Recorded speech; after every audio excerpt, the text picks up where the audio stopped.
Видишь эту пустыню? Это Аралком, площадь которой более 60 квадратных километров. Она расположена в Центральной Азии.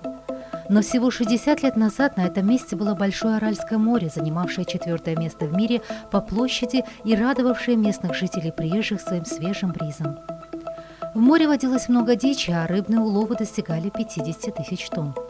Здесь также обитал лосось, занесенный в Красную книгу. Многочисленные корабли были неотъемлемой частью Аральского моря. Они перевозили людей и грузы. Экономика Приаралья стабильно развивалась, а жители были обеспечены работой. Аральское море питали водой две великие реки – Амударья и Сырдарья, которые протекают по территории Казахстана, Кыргызстана, Таджикистана, Туркменистана, Узбекистана и Афганистана. Во второй половине XX века в бассейне Аральского моря началось осуществление масштабных проектов по развитию региона, в результате которого объем забора воды из рек значительно увеличился. Вследствие этого сток воды в Аральском море резко сократился, и крупный водоем начал мелеть и высыхать.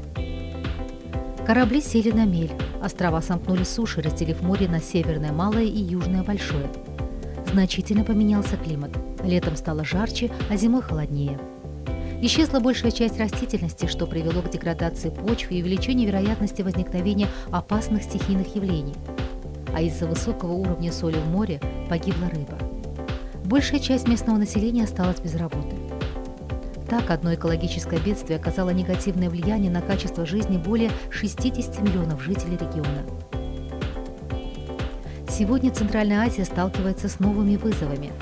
Вследствие воздействия изменения климата ледники региона активно тают, учащаются сели и наводнения, засухи и маловодья, которые наносят большой урон экономике стран региона. С другой стороны, рост населения и развитие экономик требует все больше и больше воды. Если в 60-х годах прошлого века на одного человека в бассейне Аральского моря приходилось почти 8,5 тысяч кубометров воды, то сегодня этот показатель снизился более чем в 4 раза, достигая всего 2000 кубометров воды. А к 2040 году регион вообще станет вододефицитным, достигнув критической черты в 1000 кубометров воды на одного человека. Чтобы смягчить результаты трагедии высыхания Аральского моря и улучшить экологическую и социально-экономическую ситуацию в бассейне Аральского моря, в 1993 году главы государств 5 стран Центральной Азии создали Международный фонд спасения Арала.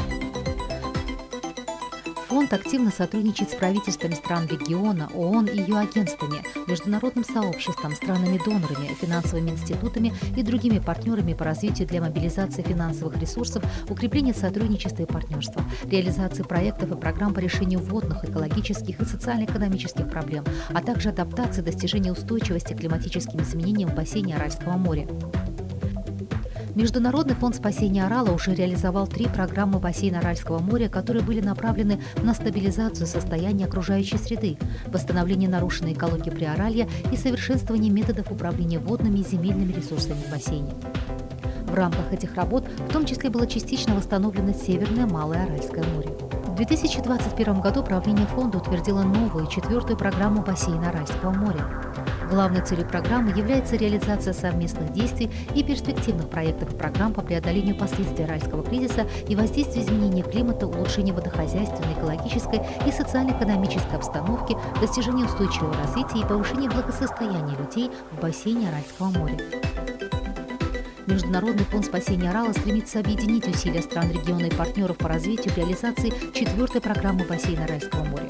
Это послужит также важным вкладом в углубление регионального сотрудничества, которое будет более выгодным для всех стран Центральной Азии. В 2023 году Международный фонд спасения Арала отмечает свой 30-летний юбилей. За этот период фонд внес достойный вклад в решение водных и экологических проблем региона, улучшение социально-экономической обстановки и укрепление регионального сотрудничества. Однако новые вызовы ставят перед фондом новые задачи, и это требует более скоординированных и совместных действий. Международный фонд спасения Арала, являясь единственной региональной платформой, объединяющей все 5 стран региона, и далее будет вести свою миссию, чтобы решать эти задачи, а также содействовать достижению устойчивого развития и светлого будущего в Центральной Азии.